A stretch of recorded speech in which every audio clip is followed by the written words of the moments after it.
The Sixers just lost to the New York Knicks 108. in Game 3. 108-94. 108-94. You're tuned into the Center Court Podcast. We're going to dive into that right here. Post-game analysis, post-game. The game is fresh over, not even 5 minutes. And we are coming to you right now with a podcast. Hey, bro, I just got one question to ask you. Shoot. What am I going to do? Go. 50. 50. 50. Yes. You tuned into the Center Court Podcast. I'm your host, Chill Will, a.k.a. Willie Hurt. Your other host, Jay All Day, a.k.a. Big J. Raw reaction from the Sixers game. Yeah. Fresh off this loss. Fresh loss. 108-94. We're All right, down 3-0. Down 3-0. Let's hop right in. Watching the game, just watching it. What stood out to you the most? What stood out to me the most? The offensive I guess it would be defensive rebounding for us. Right. We're giving them too many chances at second shots. Mm-hmm. In the game, they had 13 old boards in this game total. And we were out rebounded by, I think that's 49-33 total. So we got beat up on the boards pretty bad.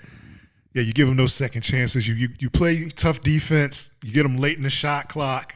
They put up a shot. They kick it back out, and they dropping a three on you. You force them into a bad shot, but you Right. can't. You can't close out the possession because you don't get the defensive rebound. And it was something that seemed like it plagued us pretty much through the series to this point.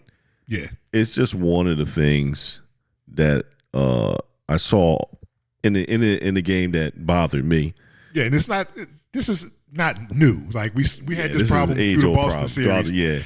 Just the boxing out and closing out, and just rebounding and not giving them a second chance to get the shot. And we're really paying for it now. Like Boston didn't have as deep of a bench as it seems as the Knicks have. Yeah, and they're calling on guys. Speaking on that, they're calling on the Shamits, the Landry Shamits of the world. Yeah, they're going deep into the bench. Of course, they were down OG Anunoby to start, who I didn't know was having that good of an impact on this series alone. He's been pretty decent, pretty effective, through these playoffs. Not having him look like a coup earlier. Like, okay, I didn't know OG Anunoby had this much impact in the lineup. Because early on, we hop out to a 10, 11-point run. It looked real great with those two VJ Edgecombe back-to-back. The two oops early, those were exciting. I mean, back-to-back oops. You got that took the energy right out of the Knicks fans who swarmed the building. Yeah, we'll they get swarmed. into that later. Yeah. Another thing that really caught my attention was Paul George. Yeah. Came out hot, started hot. Oh, flaming. And didn't get another bucket for the rest of the game. That's another rough stat right there, bro. He's like you said, the first 8 minutes, he came out and was in fuego. He was lighting it up and then just couldn't get another bucket. I think they finally figured out that he's not going to drive to the cup.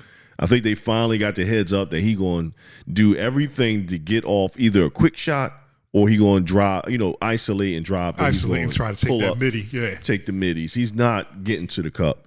And that's something they're going to have to address with him because you got to remember next year is his last year here. So if you don't get anything for him on a trade value market, you might end up re-signing him. But that's a conversation for another day. We'll get into that later too. Well, we're still talking about the game. Once again, Sixers fall in Game 3, as I predicted on TikTok earlier today. That would happen. Now, how it went, not so much.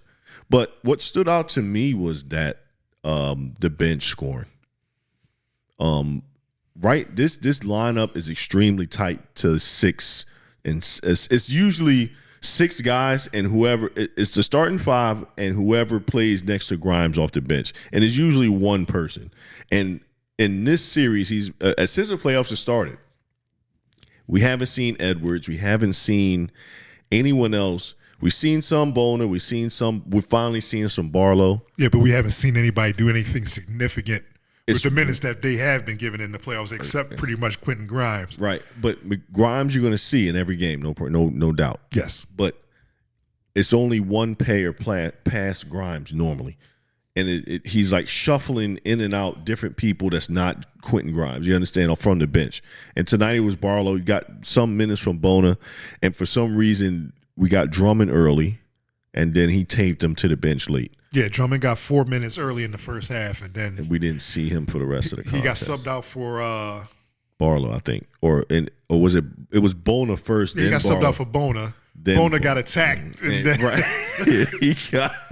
Bona got picked on. They got him up out of there. They went right at Bona once he got on the floor. Right. He got Bona off the floor, but we didn't see our first Drummond for the rest of the game after that. Think about our first points of the game off the bench. By this point, it was probably 20-0 their bench to ours, right?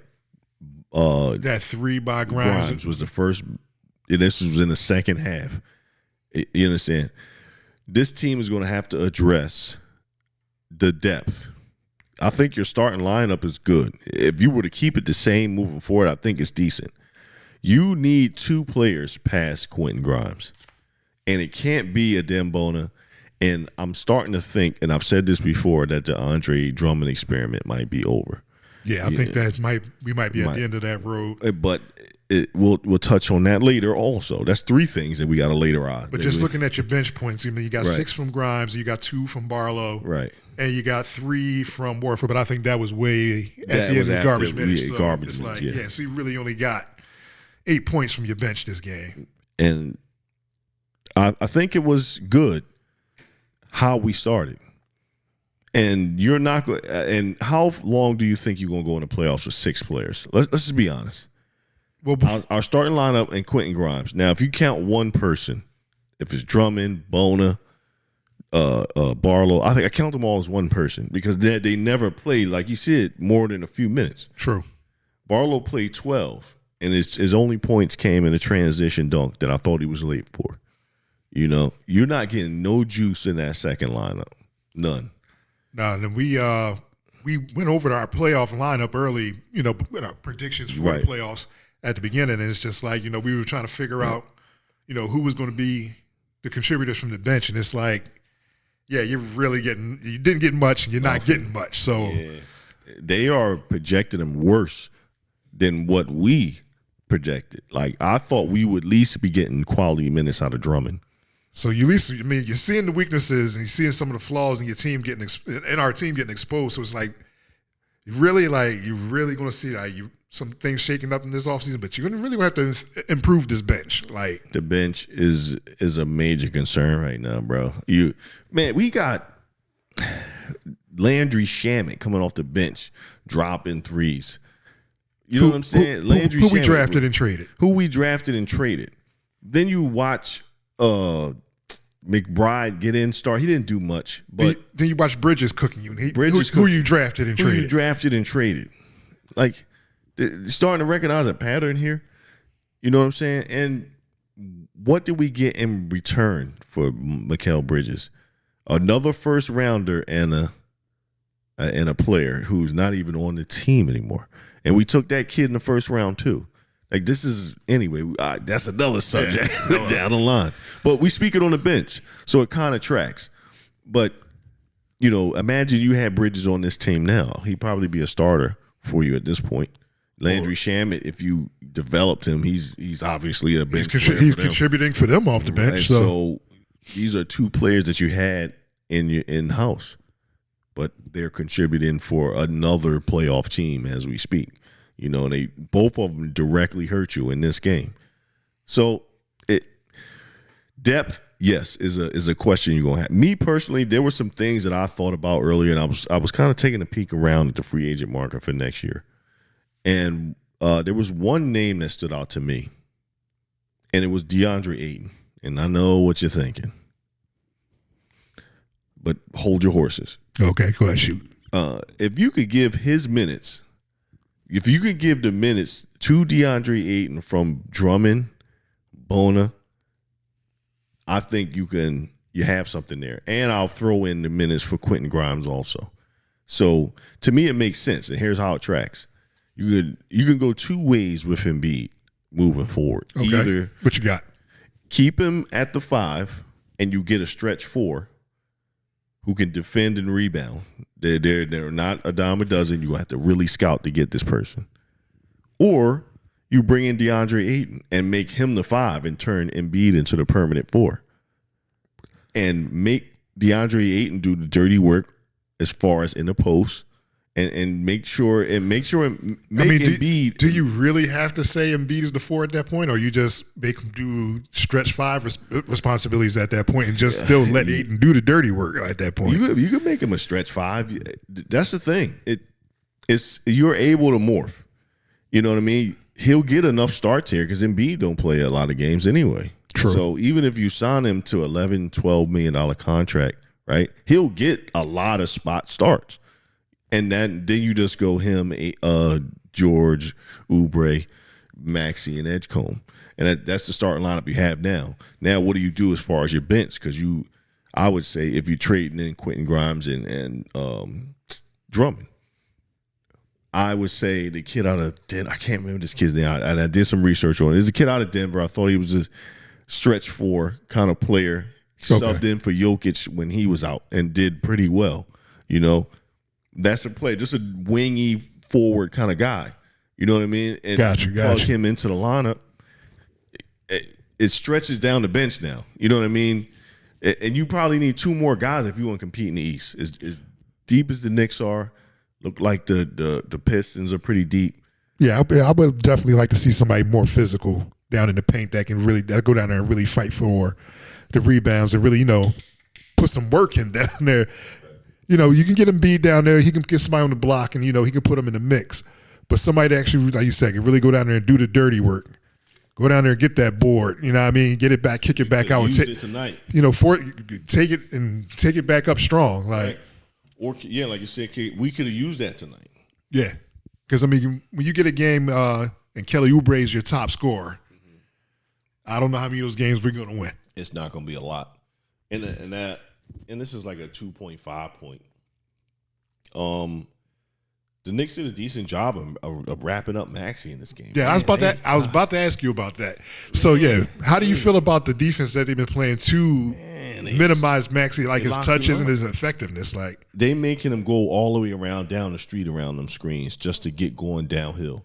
They negating his speed to the rim by stretching him laterally on those screens. When he calls for a screen, they're getting out in front of him. And if he does get by you, he got to go lateral first. Yeah, you got to such a wide angle to try to get to the cup that now defense could get there. Exactly. Yeah. He's got to go down the street before you can turn the corner. And that alone is negating his effectiveness toward the bucket. And it was really a tough sledding for him tonight because by the time he got to the rim got down the street, turned the corner and got to the rim, they'd already brought the secondary. The help defense and everything was there. And did he look tired to you in the fourth quarter or late in the game? Because he didn't. You saw it on that short shot, the last one he took, like the last field goal he took. Yeah, it was like a mid-range jump shot he took. It was short right off the rim. Yeah, his legs weren't there, and he was going. And all that, they said he was the fastest man in the NBA he might be. But they learned how to gas him. You have to be able to find different ways to get him the basketball other than having him dribble out and, you know what I mean? Right. Run down the street and around the corner and finally get to the goal only to have to be met with secondary and tertiary defenders. It's a tough way to ball. Another thing I would like the Sixers, I know we're down 3 games, but one thing I would have liked to have seen them do is make Jalen Brunson work on defense. Yeah, if you can try to do something to get the switch to make him work on both sides of the ball to try to tire him out because it's like he's so fresh on the offensive end. Right. Because on defense he just goes down and just stands on the corner. Right. But they're able to find our weak defenders. Yeah, they're fishing for they're fishing for the matchups they want. Immediately when they get on the floor, we are not able to get that. Josh Hart is for them. He gives them that a good defensive intensity. And I think he brings, even if he don't bring a ton of offense, he does shoot. He does shoot. He can get he'll scraps for rebounds. So scraps for boards. He's a high intensity, high energy player. Kelly Oubre is kind of that for us, but who's our Landry Shamet? You understand what I'm saying? Correct. Who's our who's that guy Peyton Pritchard? Who's our next guy down the lineup that can come in and give us an offensive who's that spark? guy from the second team? Because there's really no second team. Or our here. sixth man, or who's our guy? Our sixth man is Grimes, but our second team is damn near non-existent. Think about that. His bench is 6 guys essentially. Right. You know what I mean? And if it's 2 bench players on the floor, if it's ever 2, it's Grimes and whoever. It's never past that.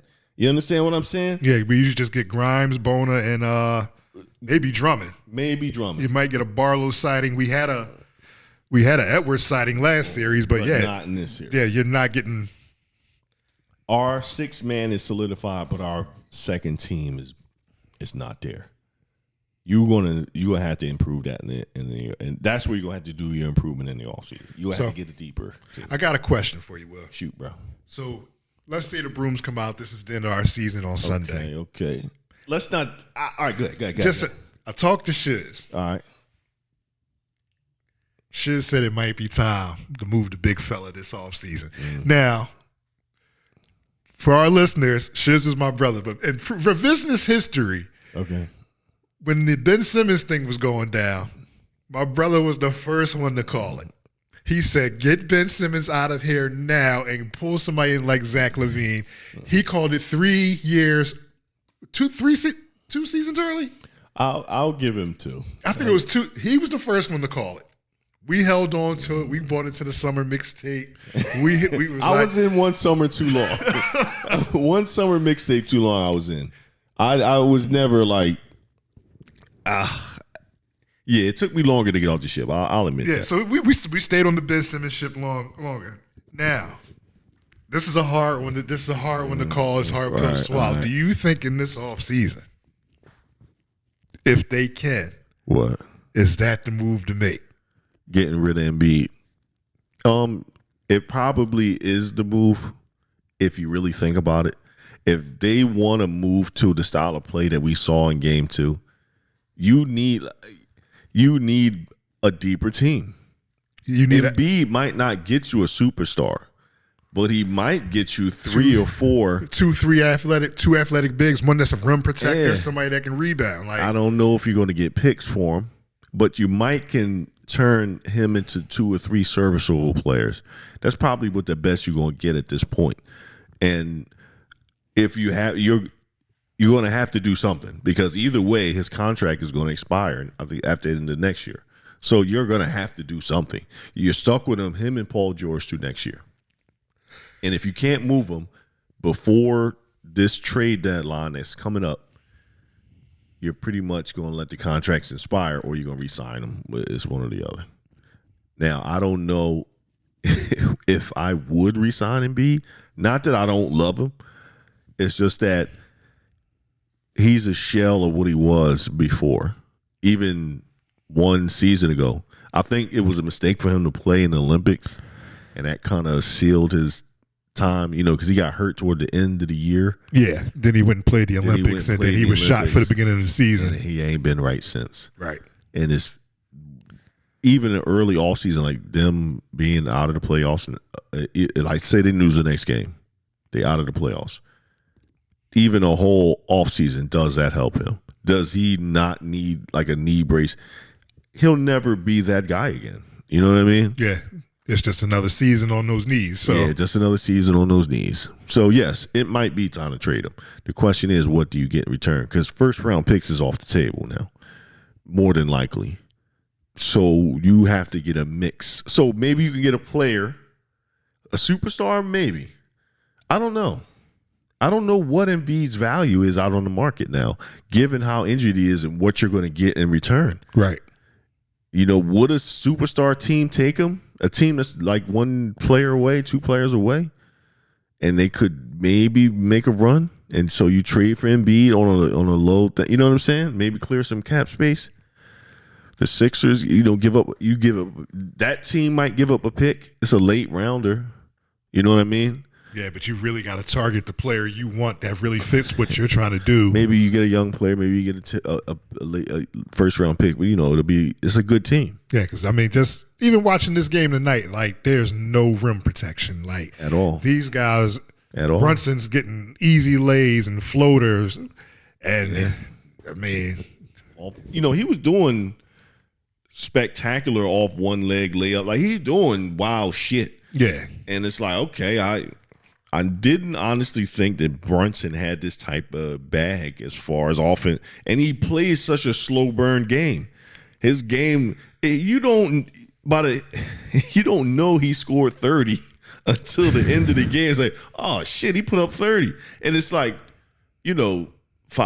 it's never a lot. It always trickles in, and by the time the game is over, it doesn't add it up for him. Right, and Jalen Brunson just beats you slowly and methodically, And for us, you have to have something to counteract that, and we really just don't. Yeah, Maxey just looked tired and he's usually clutch for us, and we're relying really relying on Maxey and a rookie out there at this point. It's pretty much Maxey and a rookie trying to get it done for us at this point in time, and Paul George, who won't drive to the bucket. He don't, and I don't blame him. Here's the thing. Like you said, Paul George is 30-something years old, 36, 37, something like that. Right. He's an older, as far as league years, that's a long time. He's an older guy. So I understand why he's not getting to the bucket like he used to. But that's not, I forgot where I was going with that for a second, but you could put the pressure on the defense by doing that. Maxey and a rookie. That's what you said. It's really, it's just like this team's going to have to really take a shift over the next 2 years. Like, if you're handing the keys over to Maxey, you're really going to have to figure out what you can do to build this team around him. Like you said, a more athletic big, maybe somebody who is more keen into the because they ran a lot of give and go and a lot of pick and roll. So with the pick and roll, if you find somebody who's like a better rim runner, a better decision maker in those positions, just to set a screen and crash toward the bucket, give some easy stuff that way. I'm not even sure if Embiid can do that now, where he can set a screen and roll downhill and get to the bucket. You know what I mean? Usually he's got that soft jumper sometimes when he takes it, but it's like you really got to like take it, like make the team pay for it, like off that pick and roll. Like you got to really execute that. It's a thing. Yes, you have to be able to do both things, and I think that's why you maximize Maxey and Edgecombe, because you'll have that ability to set a screen, roll off toward the bucket, and get an easy two. I'm not sure why we don't do more of it. It's because Embiid likes to flare out after the pick and go to the foul line, extend it, and shoot the soft jumper. Right. And which is fine. That's cool. I'm not mad at it. But you could get anybody to take that look. You know what I mean? And that's something where you need that stretch four, I think. Somebody who can operate outside. And Embiid could be that guy. You could change his role where you don't have to play him in the post so much, and have him play the four from the top at the trail and transition, and get in the mix on defense. You're gonna have to do that, but you can have him play the floor. Just somebody else Just have somebody else play the five, do the dirty work. Yeah. He's better than a lot of power forwards out there. You understand? And he don't have to do it when we need him to go in the post. You let him cook. You know what I'm saying? And otherwise, he's going to be a shooter. He's Sam Perkins now. yeah, pretty much. But you're definitely going to something's going to have to change. So, my other question. So, we came back from down 3-1 in Boston. Can it be done? No, this is over, dog. Do we get a win out of this? I'm starting to think no. I think they might just overwhelm us, man. It seems to me they have too much depth, and we can't compete. Our depth, the skill down the line, it ain't there. It ain't there, bro. Yeah, the skill gap once you get outside of the starting five is just it starts to get a little bit too much, and until we cure that, it might be hasta la vista. Now, that's just I don't know what the schedule is for Game 4. Hoping y'all tuning in. And you stuck around to this point. I appreciate it. Thank you. This is just a post-game pod, bro. That Sixers lost again, 108-94 to the Knicks. It's disappointing. But I think that if we can win the next game, I'm not going to say we win the series. I want to see us just win one so we don't get swept out. I don't want to see us broomed out. That's it, man. Yeah. Does that sound weird? I don't know. But it's late and I'm tired. Yeah. But I brought y'all a pod because I love y'all, man. Yeah, I mean, nobody wants to get swept. Nobody wants to get swept. But, I mean, we'll be back at y'all. You know, we got to update y'all with what's going on with the Fly guys. Phil's have been getting some wins. A little bit of Eagles news coming up. You want pod again on Sunday? Yeah, we'll pod again, and we'll get right back right after the next Sixers game. Yeah, we'll pod again Sunday, y'all. We got an announcement still coming up for y'all that we gotta let y'all know something down the line. That's facts. Stay tuned. On the day that the NFL announces the schedule, we just gonna let the cat out of the bag. So be prepared for that. Willie Hurt got the TikTok up and running, so check him out. Check us out on there. Oh, yeah. Hit the center court on the TikToks, man. Center court is now on the TikToks, bro. That's crazy. And YouTube. What the fuck? Ain't that some shit? Yeah. So, yeah. You can find us everywhere. You can find us. If you look, we probably somewhere around. And so, so check us out on there, man. We on YouTube. We on TikTok. Hell, we having a party. We hear it. We are on every podcast platform that I can probably think of. So, listen, man, we around. Check us out. Comment, man. I'm around. But and that's the pod. I just got really one question for you, man. Shoot, brother.